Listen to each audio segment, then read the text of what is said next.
Boa noite. Hoje o nosso seminário vai falar um pouquinho sobre a cultura das ostras. O meu grupo é formado por mim, Natália, pelo Alexandre, pelo Otávio, pela Karen, pela Kelly e pela Brenda L. Bom, eu vou falar um pouquinho sobre os primórdios do cultivo, que é a história da ostracultura. Embora a coleta das ostras ela tenha sido selvagem e seja uma prática antiga, os primeiros registros da tentativa do cultivo datam na Roma. Ela foi cultivada na Roma antiga. O historiador Plínio, o Velho, descreveu a criação de ostras por Sérgio Morata, no século I a.C., Lago Lucrinio, na Itália. Ele se considera o pai da ostreicultura, por ter desenvolvido métodos para manter a engorda das ostras em viveiros. Esses métodos, no entanto, eram mais próximos de uma engorda do que de um cultivo propriamente dito, que envolveria a reprodução e o manejo das ostras desse estado larval. Então, meio que ele era o pai da ostracultura. Ele desenvolveu os métodos mais para a engorda do que para o cultivo delas, desde o estágio larval, né, que está aqui. A gente vai falar também um pouquinho sobre a Idade Média e a Moderna, que durante a Idade Média o consumo das ostras continuou, mas o cultivo organizado não parece ter sido desenvolvido significadamente. A exploração dos barcos naturais de ostras era a principal forma de obtenção. No entanto, com o aumento da demanda, diminuiu dos estoques naturais devido à sobrepesca. Então, eles tiveram muitas pescas e acabou diminuindo a ostracultura. Necessidade de técnicas de cultura mais eficientes tornou-se evidente a partir do século... Só um pouquinho que eu me perdi aqui no século, mas eu já acho aqui. No século XVII e no século XIX. As ostras eram um alimento básico na Europa e na América Norte, sendo uma fonte de proteína barata, acessível para a população, especialmente nas cidades costeiras. Em 1880, em Nova York, chegou a produzir 700 milhões de ostras, demonstrando a escala de atividade. A ostracultura moderna. A verdadeira revolução da ostracultura ocorreu com o avanço do conhecimento científico sobre o ciclo de vida das ostras, a partir do século XVII e iniciou no século XIX. Com a compreensão da reprodução dos estágios larvais e das condições ideais para o crescimento, foi possível desenvolver métodos mais controlados e eficazes para a cultura. Alguns marcos importantes: o desenvolvimento da maternidade, técnica de fixação e sistema de cultivo e seleção de espécies. Bom, o desenvolvimento de maternidades era um laboratório que passaram a produzir sementes de larvas em ambientes controlados, garantindo disponibilidade de jovens para o cultivo, independentemente dos estoques naturais. A técnica de fixação era métodos para que as larvas se fixem nos substratos específicos como conchas, cordas ou sacos. Foram aprimorados, facilitando o manejo e o crescimento das ostras. O sistema de cultivo. Diversos sistemas foram desenvolvidos, como a mesa de cultivo, onde as ostras são colocadas em sacos ou cestos presos na água. É o cultivo em cordas, que otimizam o espaço e as condições do crescimento. Seleção de espécies. É a introdução de espécies mais resistentes de rápido crescimento, como a Chromostreia gigas, ostra japonesa ou do Pacífico. Bom, originária do Nordeste da Ásia, revolucionou produções globais.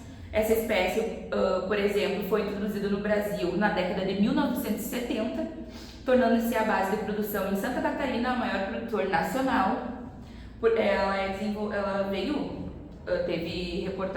Uma faculdade, teve reportagem na faculdade, que foi ela que meio que trouxe aqui para o Brasil, né? A partir daí, dessas pesquisas, trouxeram ela para o Brasil. a osteocultura no Brasil. No Brasil, o cultivo de ostras começou a se desenvolver de forma mais organizada a partir da década de 1970. A importação de sementes da ostra Costroneia gigas da Grã-Bretanha, a pedido da Instituição de Pesquisa Marinha Cabo Frio, em 1974 marcou o início dessas atividades, como eu tinha falado anteriormente. Posteriormente, em 1987, o Departamento de Agricultura Federal de Santa Catarina iniciou o cultivo de Castostreia gigas no estado, que se tornaria grande polo de osteocultura no Brasil, respondendo por mais de 90% de produção nacional. A atividade no Brasil tem se mostrado uma importante alternativa para a geração de renda e fixação da comunidade costeiras, além de ser uma fonte de alimento nutritivo e um impacto positivo no meio ambiente. Hoje, a osteocultura é uma atividade global, com constante pesquisa e desenvolvimento de novas tecnologias para tornar o cultivo mais sustentável e eficaz, garantindo ofertas de iguarias tão apreciadas em diversidades e culturas. Bom, era isso que eu ia falar e agora eu vou passar para o meu coleguinha. Agora eu vou falar então um pouquinho sobre as espécies cultivadas no Brasil, né? Como a minha colega tinha dito, em Santa Catarina a gente tem 90% da osteocultura, né? E é uma atividade também recente no Brasil e está crescendo cada vez mais. As espécies de ostras cultivadas no Brasil, a primeira é a Cassostrea gazar, ou chamada também Cassostrea brasiliana, que é essa primeira que a gente tem no slide. E depois a gente vai ter a Cassostrea rhizophora, que é essa daqui, que é a do meio no caso, ela é cultivada em mangue, nos manguezais, entre as raízes das árvores. E a gente vai ter também a Cassostrea gigas, que é essa espécie, ela é nativa do Japão. Mas a gente tem também outros tipos de ostras que são cultivados fora do Brasil, né? Globalmente. Então, as principais espécies cultivadas globalmente são chamadas de Cassostrea gigas, que eu, como falei, né? Ela é cultivada no Japão. E aí, a osteocultura são diversas, né, as espécies, e a gente vai também ter a Cassostrea sicameia. Essa Cassostrea sicameia, ela é uma espécie menor e de conchas mais profundas também, original do Japão. A Ostrea edulias, acho que é edulias, conhecida também como Ostra bellon, é nativa da Europa. E aí a gente vai também ter a Cassostrea glomerata, acho que é glomerata. É a espécie nativa da Austrália. A Cassostrea virginica, predominantemente cultivada na costa leste da América do Norte, Canadá, Estados Unidos, Golfo do México, e também a gente vai ter a Ostrea lurida, a única ostra nativa da costa pacífica da América do Norte. Bom, então a gente vai ter a seleção do local de cultivo de ostra, né? A gente vai precisar de uma qualidade da água com boa salinidade, nem muito quente, não muito fria, uma temperatura no máximo de 24 e 28 graus, um oxigênio suficiente para a respiração, livre de poluição, né, no caso de produtos químicos, esgoto, entre outros, então, né. E vamos ter também a disponibilidade de alimentos, o mar tem que estar cheio de ricas em fitoplânctons, né, para garantir um crescimento mais rápido das ostras. Vamos falar também sobre a hidrodinâmica e proteção, que é o fluxo moderado da água, também para nutrição e limpeza, abrigo contra ventos e fortes ondas, e lesilização e infraestrutura. Tem que ter uma área autorizada legalmente para o cultivo, né? E também para um fácil manejo, também transporte e escoamento da produção. O local, então, o ideal seria tudo isso, né? Uma água limpa, né? Sem poluição nenhuma, garantindo a saúde das ostras. E aí, então, a gente vai ter ali uma fazenda de ostras, que é a foto do meio, e eu trouxe também elas dentro do mar e elas fora do mar, né? Como está mostrando ali. E é nessa fazenda de ostras que a gente tem a ostricultura. E aí, meus colegas vão falar um pouco mais sobre. Oi, Marcelo, boa noite. Então, eu vou falar sobre a questão da produção de sementes de ostras. E ela é uma das etapas essenciais para a ostricultura. E ela pode ocorrer de duas formas. A captura das larvas, que pode ser no ambiente onde elas vivem, e a produção em laboratório. Esses laboratórios eles se chamam de SPARTs. E lá elas são estimuladas a liberar os gametas. Ou seja, elas realizam a desova. E após essa fecundação, as larvas passam por várias fases até se fixarem em coletores, que se transformam se fixarem nos coletores e se transformarem em espates. Quando elas se formam em espates, elas são consideradas sementes propriamente ditas. Aí depois nós temos E essa produção toda é importante por questão da importância do controle genético e sanitário. Por causa que ali tu vai poder selecionar ostras mais resistentes e com melhor crescimento e livre de doenças então. E após essa fase que ela tem ali de fixado, de estar na engorda, ela vai para a parte da engorda. E na engorda, só depois da engorda, ela vai conseguir ser transferida para o cultivo em alto mar. Em mar aberto, na verdade. Vamos falar um pouco sobre sistemas adversários para sementes de ostras. Então, a larva da ostra, quando ela para de ser natante e se fixa, ela começa a ser chamada de semente. E nessa etapa de vida, elas precisam de bastante alimento, porque é a melhor forma de fazer com que elas cresçam mais rápido. Mas por causa dessa alta demanda de alimento, o custo do cultivo nessa etapa é bastante elevado também. Mas o objetivo desses sistemas é que essas larvas tenham um tamanho suficiente para serem colocadas em um local com alimentação natural. Vamos começar falando sobre o sistema Down-Weller, que ele é usado no assentamento de larvas de 175 a 500 micrômetros. A água que passa por ele é rica em fitoplâncton e ela é puxada para baixo, o que mantém essas sementes no fundo das bandejas e impedindo que elas flutuem. Agora o sistema Up-Weller, que ele é utilizado quando as sementes já atingiram cerca de 500 micrômetros e o fluxo da água dele entra por baixo e passa pelas sementes, o que proporciona que todas as sementes se alimentem de uma forma eficiente. Agora o sistema FLUPSY, que é o Floating Up-Weller System, e ele é uma versão flutuante do Up-Weller e já é usada diretamente no mar. E é utilizado com tanques de fibra, madeiras ou alumínio. Ele permite prolongar o cultivo controlado das sementes no ambiente natural, o que diminui os custos e aumenta as taxas de crescimento. Agora a gente tem as caixas flutuantes e elas são muito utilizadas aqui no Brasil, principalmente em Santa Catarina.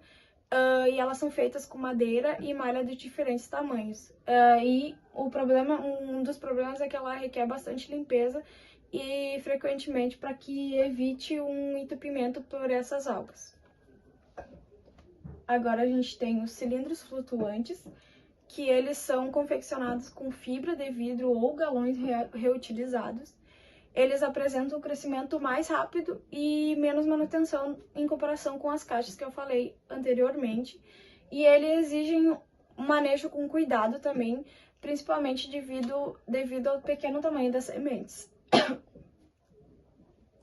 Agora, os baldes flutuantes. Eles são uma alternativa simples e barata, e eles são adotados por pequenos produtores, como no Canadá.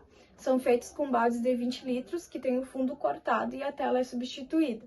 Eles recebem sementes a partir de 200 micrômetros até cerca de 1 a 2 centímetros. Então, esses sistemas, eles exigem basicamente uma limpeza periódica das malhas e peneiramento regular, para que tenha bastante oxigenação e a alimentação adequada chegue a todas as sementes. Uma transferência para uma malha maior ocorre à medida que as ostras crescem, então cada sistema é para uma parte da vida da ostra. Com esses sistemas, as taxas de sobrevivência podem ultrapassar 80% em condições ideais. Sistema para cultivo de ostras. A gente começa com o cultivo de fundo, onde as ostras são colocadas diretamente no leito do mar, sem contenção. Pode-se usar as ostras soltas ou travesseiros contendo essas ostras. Elas possuem estruturas protetoras como telas. Aqui tem uma foto. Agora, cultivos suspensos fixos. Eles são instalados em locais rasos de até 3 metros, onde essas estruturas são fixadas no fundo e mantêm as ostras fora do sedimento. As mesas fixas, elas são feitas com estacas, que podem ser de madeira, bambu ou PVC, e uma armação para lanternas. Elas são muito usadas em áreas com marés regulares e solos firmes. Possuem uma alta durabilidade e estabilidade, mas para isso a gente precisa escolher um material que seja bastante resistente à água salgada. Agora a gente tem os tabuleiros. Eles são semelhantes às mesas, porém mais baixos, de até 1 metro de altura. Eles suportam travesseiros com ostras, mas sofrem mais com predação e impactos de marés. As racks. Elas são similares aos tabuleiros, mas são com armações de tubos ou madeiras que são sustentados por travesseiros suspensos. São flexíveis e elas podem ser feitas com materiais locais e reaproveitados, e é popular entre os pequenos produtores. Agora a gente tem o long line ajustável, são cabos sustentados por estacas com flutuadores e ancoragem. Os travesseiros, eles podem ser elevados ou abaixados, o que permite uma secagem ao sol, como controle de bioincrustações, um tubing natural, que é uma rolagem pelas ondas que molda a concha e engrossa a carne, e ele é um sistema bastante comum em Santa Catarina, que é adaptado de modelos da Austrália. Agora a gente tem o flip bag, que eles são uns travesseiros com flutuadores que giram automaticamente com a maré.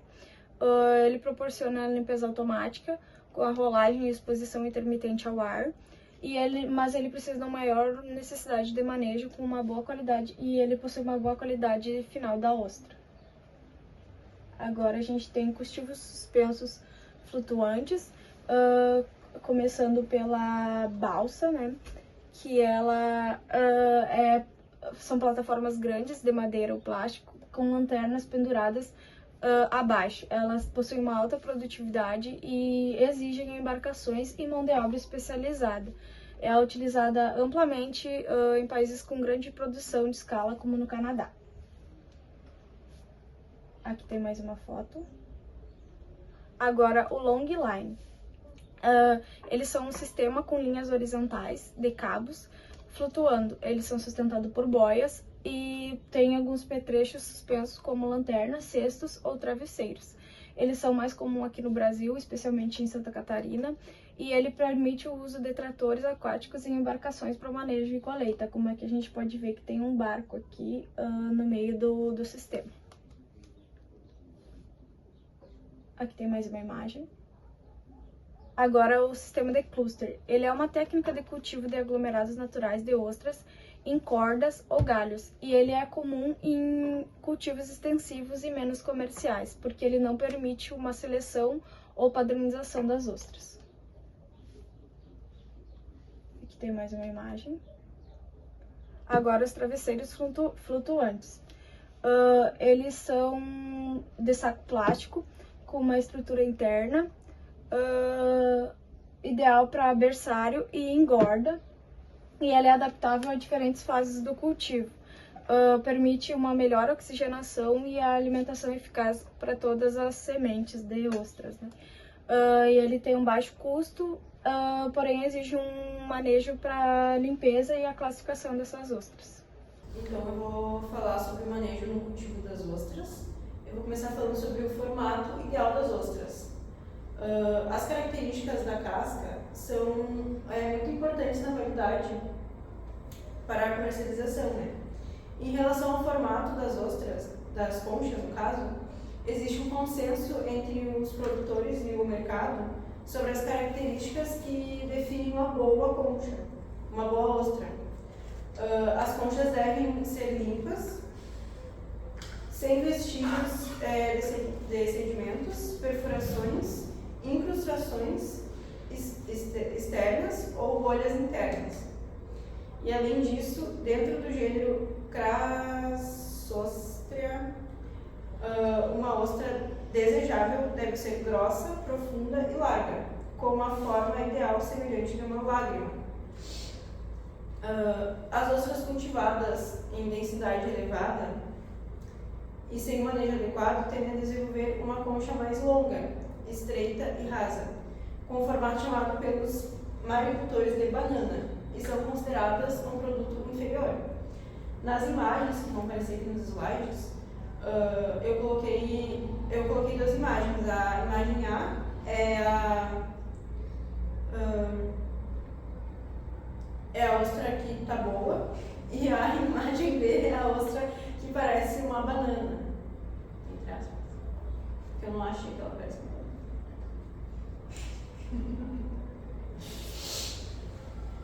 E sobre a classificação das ostras, manter as ostras classificadas por tamanho e nas densidades adequadas são aspectos básicos de um bom manejo de cultivo. E aí, nesse aspecto, uma parte menor delas se desenvolve mais rápido e atinge o tamanho comercial em um menor tempo, sabe? Que é, acho que 6 meses. E uma porção maior do lote cresce mais lentamente e atinge o tamanho comercial posteriormente, que seria de 6 meses a 1 ano. E depois tem a porção maior do lote que cresce mais lentamente do que o que já era lento. E atinge o tamanho comercial em 1 ano a 1 ano e meio. E o que eu esqueci de comentar é que a parte menor delas, que se desenvolve mais rápido, em 6 meses, ela é denominada como cabeça do lote. A outra porção que se desenvolve de 6 a 1 ano de cultivo, elas são denominadas de meio, e a última é denominada de rabo. Essas classificações por tamanho, elas são realizadas através do peneiramento manual ou mecanizado.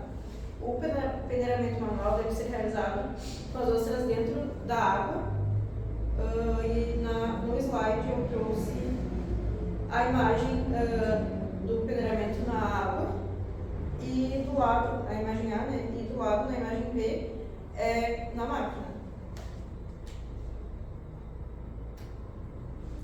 Sobre a densidade de limpeza, a densidade é um fator determinante na qualidade final do produto. E é necessário aumentar aos poucos o número de estruturas onde as ostras estão sendo cultivadas. Porque à medida que as ostras crescem e aumentam de peso, fica mais difícil a água circular dentro dos recipientes e com menos troca de água. O alimento e o oxigênio chegam com mais dificuldade até elas, e o que atravessa o crescimento faz com que algumas cresçam mais que as outras e pode até deixar a concha com um formato diferente do ideal. Eu trouxe uma tabela que mostra um exemplo de protocolo de manejo usado por produtores de Crassostrea, e ela apresenta os tamanhos das sementes quando elas são colocadas por recipiente e com que frequência o manejo deve ser feito, né? Usando um balde flutuante de 4 litros. E quando as sementes ficam grandes, bastante, para não passarem mais pela peneira com malha de 4 milímetros, ela já pode ser transferida para outras estruturas, como os travesseiros flutuantes. E aí eu trouxe uma imagem também deles. Na imagem A é de 2 milímetros, na imagem B é de 4, na imagem C é de 9 e na imagem D é 7,5 milímetros.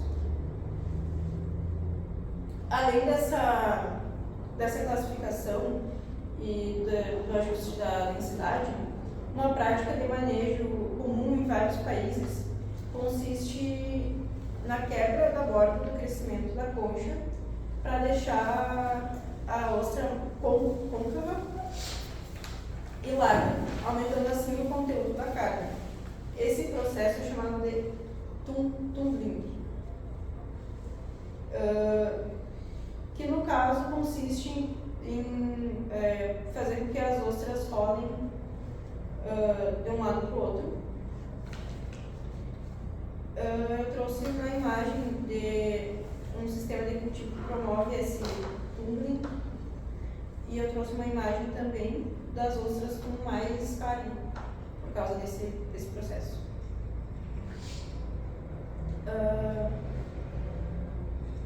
Sobre o manejo metabólico,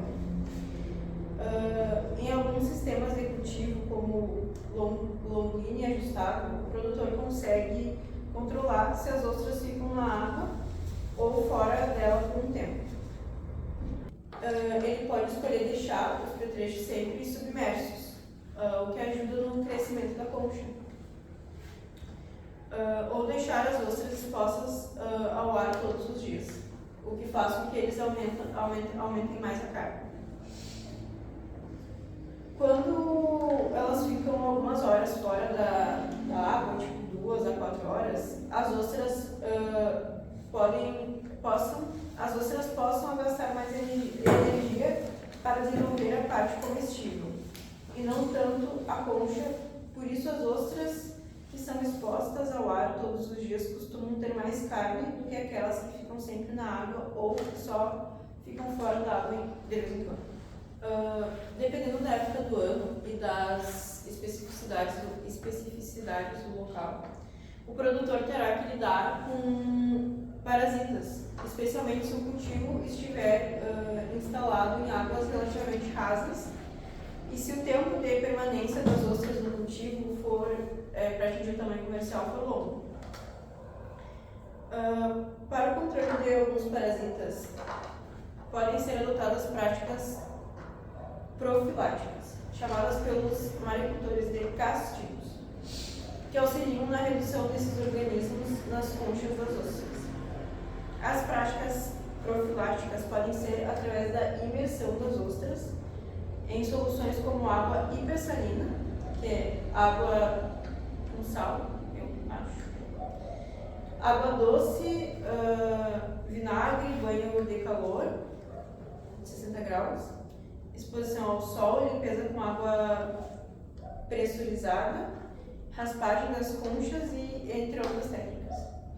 Na imagem que eu trouxe, aparece um tanque de banho hipersalino em ostras jovens. Sobre o tamanho comercial das ostras, isso está relacionado com o mercado consumidor e a espécie. Na região sul do Brasil, ostras japonesas são comercializadas em 3 tamanhos. Ostras menores, conhecidas como baby, com altura entre 60 a 70 milímetros. Ostras médias, entre 70 e 80 milímetros. E ostras maiores, chamadas de master, que é de 80 milímetros para cima. O tempo de cultivo para essa espécie alcançar o tamanho comercial é de 6 a 7 meses de cultivo. Agora eu vou falar sobre outros cuidados do manejo. As ostras podem apresentar diferentes sabores, né? De acordo com a qualidade da água do local do cultivo. Então agora eu vou falar sobre o controle sanitário das algas. Ele envolve um conjunto de cuidados para garantir que elas sejam seguras para o consumo, né? Eu separei 5 tópicos para falar sobre esse tema.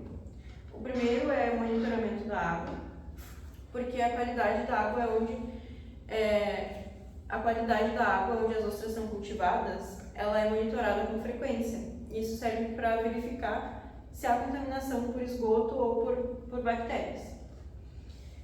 A classificação das áreas de cultivo, que no caso seria as áreas de cultivo são classificadas A, B ou C, conforme a quantidade de micro-organismos encontrados na água. Essa classificação determina se as ostras podem ser consumidas diretamente ou se precisam passar por processo de purificação. E a depuração ou purificação é quando as ostras são colocadas em tanques com água limpa e tratada por algumas horas ou alguns dias. Isso ajuda a eliminar impurezas e micro-organismos que estavam acumulados nelas. O processamento em local adequado, porque as ostras devem ser processadas em unidades de beneficiamento registradas, em que seguem regras de higiene e estruturas definidas por órgãos como o MAPA. O ambiente precisa ser limpo, com áreas separadas para cada etapa, e os funcionários devem seguir cuidados sanitários, tipo lavar bem as mãos, usar botas, usar equipamentos de proteção e tal. E a inspeção e certificação. Órgãos oficiais como o CIF, CIE e SIM inspecionam as unidades de beneficiamento e liberam os produtos com selo de qualidade, e que isso, no caso, garante que o alimento pode ser vendido com segurança. Então, as ostras podem apresentar diferentes sabores de acordo com a qualidade da água do local e do cultivo. Ostras nativas, Crassostria gazara, cultivadas em Florianópolis, elas podem apresentar sabor diferenciado daquelas cultivadas em Guaratuba, que é no Rio Grande do Norte. Esse aspecto é principalmente relacionado com a salinidade da água e as microalgas e outras partículas em suspensão presentes na água. Bom, agora eu vou comentar sobre a análise econômica da ostreicultura. Tu vai ter um baixo custo de alimentação, porque como elas são filtradoras, elas não necessitam de ração, nem de tu estar alimentando elas ali, ao contrário de criações como peixes, camarão, por exemplo, tu vai precisar gastar com ração, tu vai precisar gastar com alimentação. Mas ao mesmo tempo, tu vai ter também, os gastos também são bem equilibrados, porque os custos iniciais vão ser as estruturas, as sementes e a mão de obra. Que tu, no caso, vai ter que comprar sementes, vai ter que montar o sistema, os aparelhos do sistema ali onde elas vão viver, e tu vai ter que contratar pessoas para isso. Mas esse benefício, esse gasto, tu vai suprir seguidamente, logo em seguida, por conta do alto consumo que tem, dependendo da região onde tu vai fazer a tua criação de ostras, por conta do alto consumo também que ela tem, ainda mais sendo em áreas como onde tem o turismo gastronômico. Vamos falar sobre as doenças das ostras? Vamos começar com a perquinciose, que seu agente causador é o Perquinicius marinus, conhecido assim nos Estados Unidos. No Brasil, ele é conhecido como Perquinius onseni. Os seus sintomas é perda de peso, letargia, coloração escura nos tecidos. A sua transmissão é via água, especialmente em altas temperaturas e salinidade elevada. Os seus impactos é alta redução na produção e crescimento lento. Agora vamos falar sobre a marteliose, que seu agente causador é a Martelia refringens, né, que afeta as ostras e os mexilhões. Os seus sintomas é redução no crescimento e atrofia das gônadas. Os período crítico é primavera e verão. Os seus impactos é a mortalidade em massa e especialmente em juvenis. Agora a gente tem a bonamiose, né, que seu agente causador é a Bonamia ostrea. Afeta principalmente a ostra plana europeia, Ostrea edulius. Os seus sintomas é fraqueza, conchas entreabertas, mortalidade elevada. A sua transmissão é contato entre ostras infectadas e por meio da água. As suas consequências é redução drástica de estoques naturais e cultivados.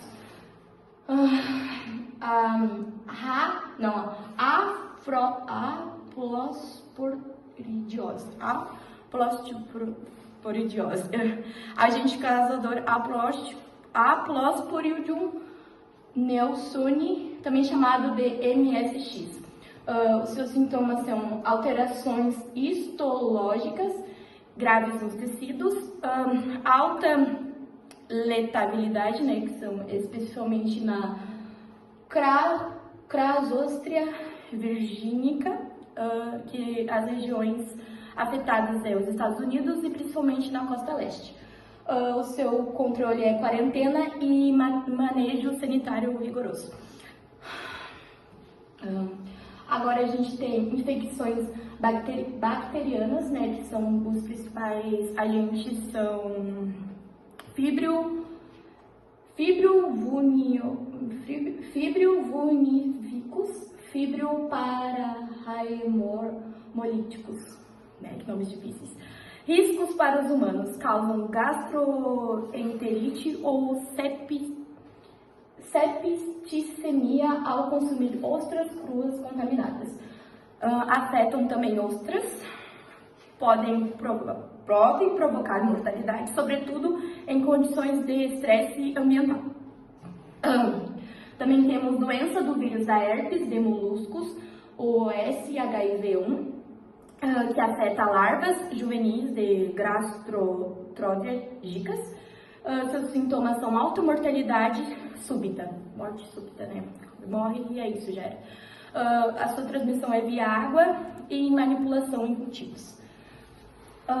A importância econômica, os prejuízos significativos na aquicultura. Aí aqui a gente tem os protozooses oportunistas, né? Agentes diversos, que são outros protozoários menos estudados, condições favoráveis, estresse ambiental, poluição, superpopulação, né? A consequência é redução do desempenho produtivo e aumento da mortalidade. E temos a bioacumulação de toxinas, né? A sua causa é fitoplâncton tóxico, algas nocivas, né? As tóxicas comuns são saxitocina, ácido domólico ou cadaico. Risco de envenenamento de mariscos, PSP, DSP, ASP, ao ser consumido por humanos, né? O controle é monitoramento constante de qualidade da água e suspensão da colheita em súbitos.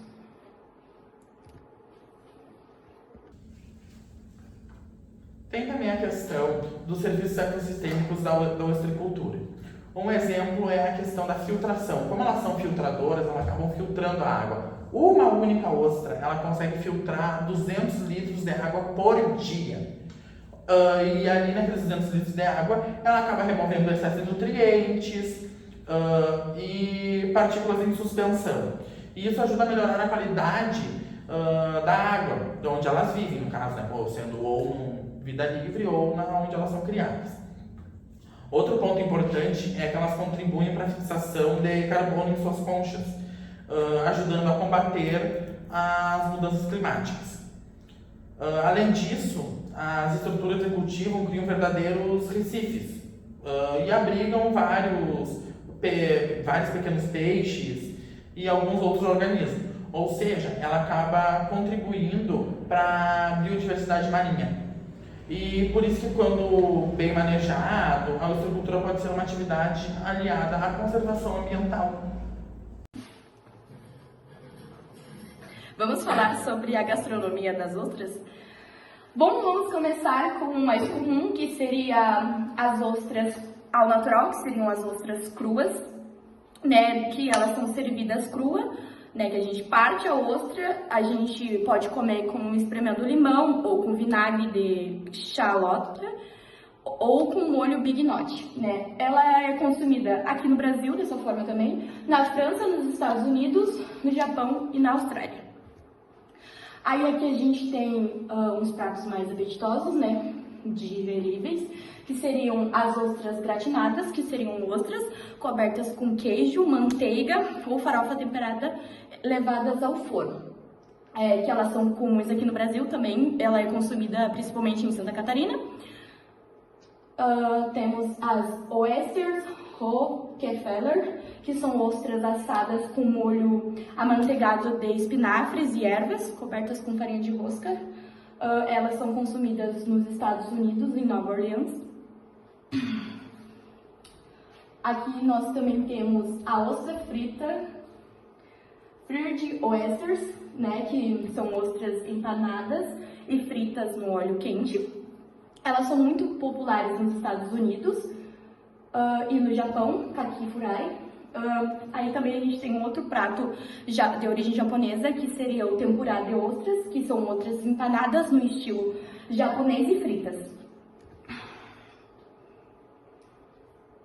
Aí a gente também tem a ostra ao vapor com alho, que seriam ostras cozidas no vapor com alho, shoyu e cebolinha. No caso, a gente abre a ostra, faz ela no vapor com bastante alho e bastante cebolinha e depois coloca o shoyu por cima, assim.